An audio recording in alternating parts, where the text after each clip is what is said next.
Absolutely. So the point I'm making is that Nigeria has exclusive rights over an area that is in excess of 310,000 square kilometers, which is bigger than many countries. Now, how does this relate to the ocean economy?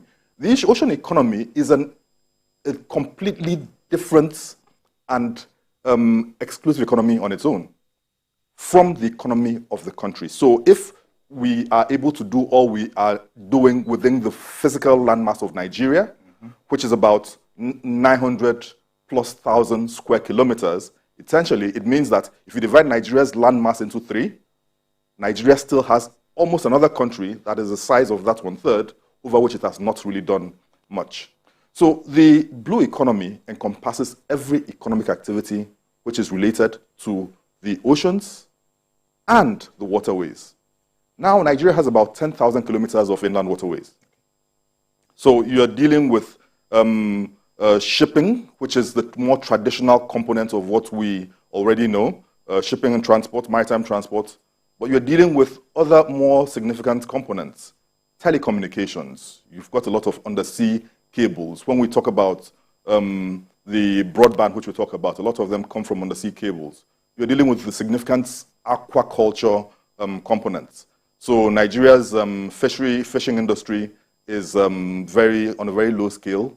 A significant component of these major fishing finds are offshore Nigeria, over areas upon which Nigeria exercises control, but Nigeria essentially is leaving it to foreigners to forage and get the benefits of.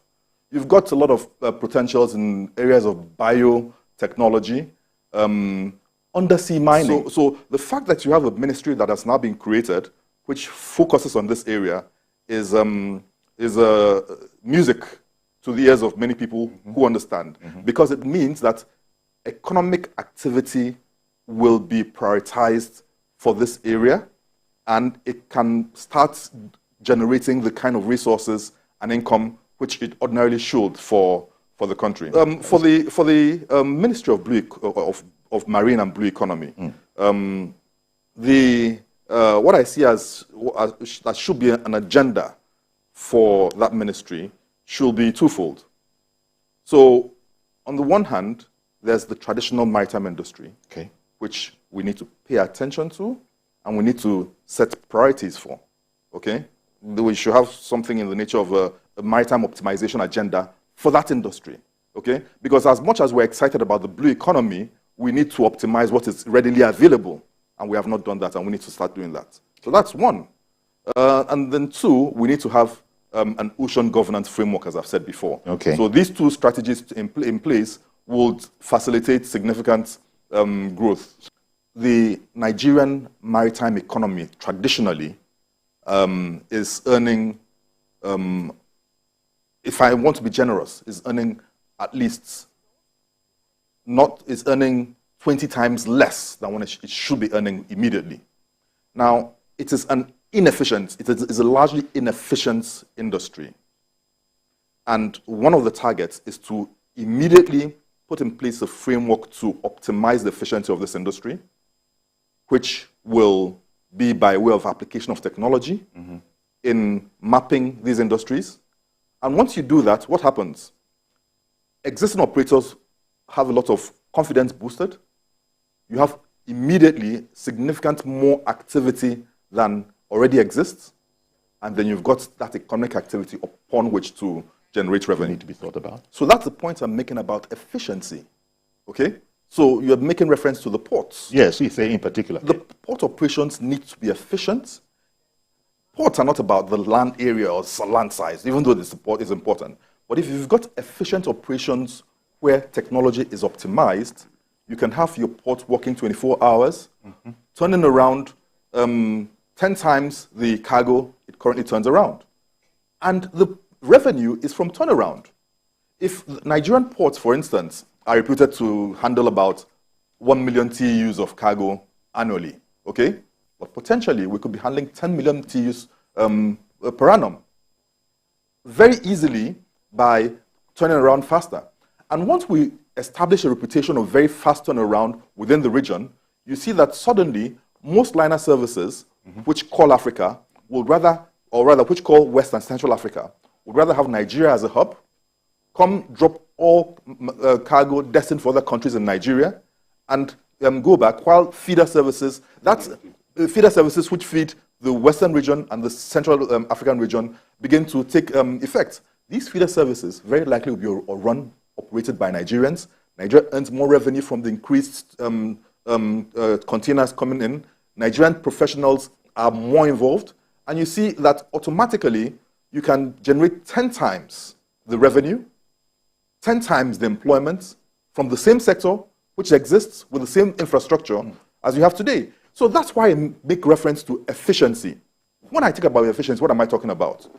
A vessel comes into the port, and by the time the cargo is cleared from the port, it takes a minimum of 30 days in some instances. In some instances, more than that. When you should have a situation where vessels come into the port, cargo facilitation ensures that the cargo is out of the port within 48 hours. You see now. Okay? Now, if cargo is lying within the port for 30 days, other cargo that should come in is unable to come in. Demurrage is counting on the one that is in the port. More costs to the Nigerian, you and I, will eventually buy based on prices that have been premium on prices occasioned by inefficiency. Inefficiency. So the point I'm making is we could potentially have cheaper cargo. Nigeria's port charges are among the highest in the world. It need not be. And the fact that the port charges are not that high would not affect the earnings of these ports, because the ports would automatically be in the position to have much more cargo turnaround. Okay? So Nigeria is framed in such a way this industry is framed in such a way to absolutely blow up in terms of revenues if you have an efficient framework. And that's everything. Yes. Efficient, for me, efficiency automatically translates to increased revenue. So if the government is interested in revenue, the government should focus on ensuring that efficiency within the port system is application of that. But Ministry of Water Resources, I believe, is focused on ensuring adequacy of water supply. Okay? Adequacy of water supply to the citizenry. Yes. Which is different from the commercial exploitation of the waterways and the oceans. So if the Ministry of Water Resources is mandated to ensure that water supply is adequate for Nigerians, adequate for farming and drinking, then that task is a significant task on its own. How about energy generation? Precisely.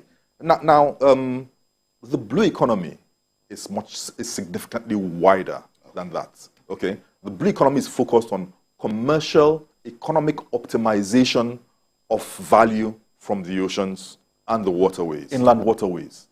That's significant. I mean, within our borders. Within our borders. You know the River Niger and River Benue?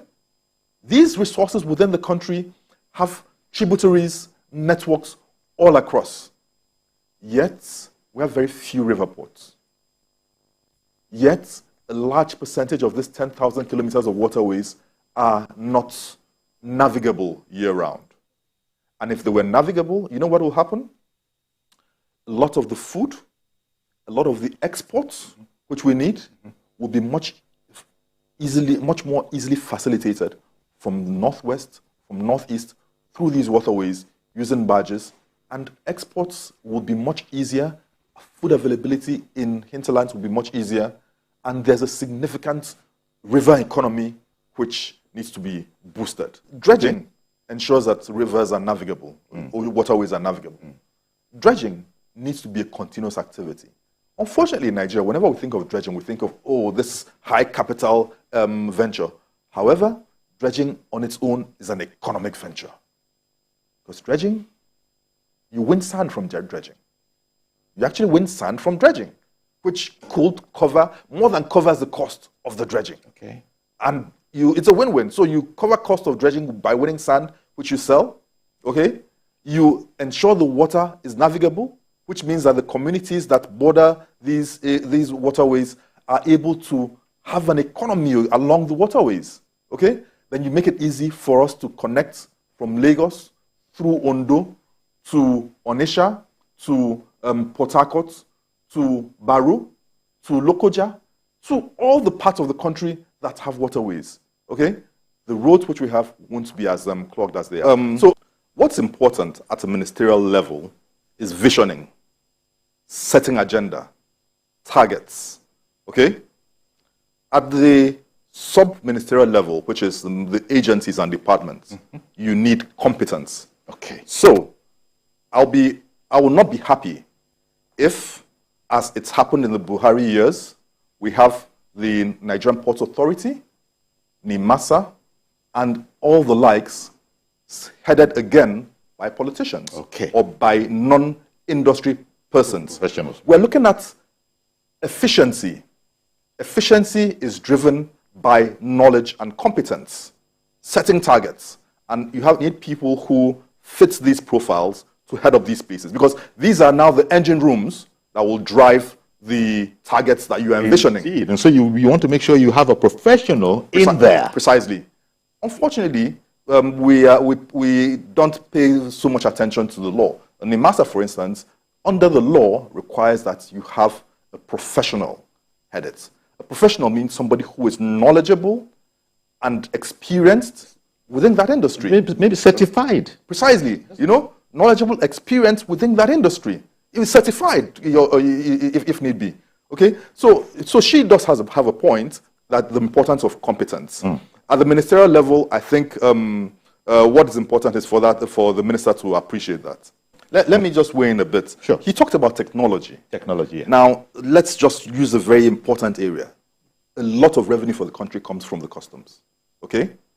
The customs, for the last 10 years, has been mandated to set up what is called a single window system for management of the import and export process. Customs has failed to do that. And many of us in the industry believe that they have the capacity to, but they don't want to, because technology ensures transparency, it ensures accountability, and it removes the opportunity for under-the-table transactions. Okay?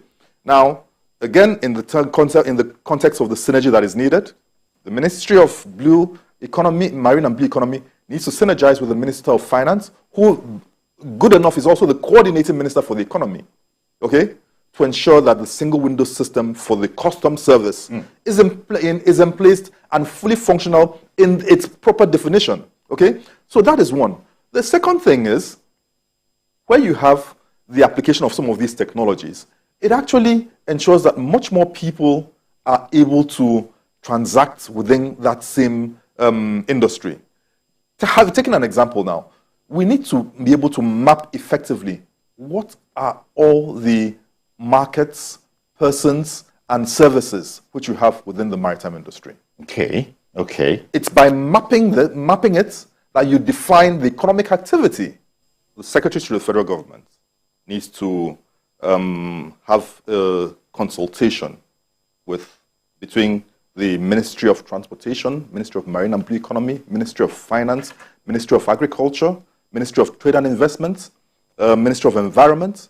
There needs to be a consultation to facilitate this clarity on the mandates. That's number one. Number two, we need to have the Minister of Marine and Blue Economy, okay, in line with what Dr. Onigbobo said, have an all-stakeholder consultation, okay, which ensures his own clarity for himself. That everybody is on board. Precisely. Then having done that with the stakeholders, he needs to do that with the individual departments and agencies. And did you say that even before all of that, there needs to be a kind of a policy framework that everybody is aware of? Absolutely. We need an ocean governance policy, an ocean governance framework. It's not existent. You heard Hassan Bello say that this is new territory, completely new territory. So even though there are experts, but from a governance and administrative point of view, it is completely new. And we need to chart that and chart it effectively within the context of existing law and prospective law.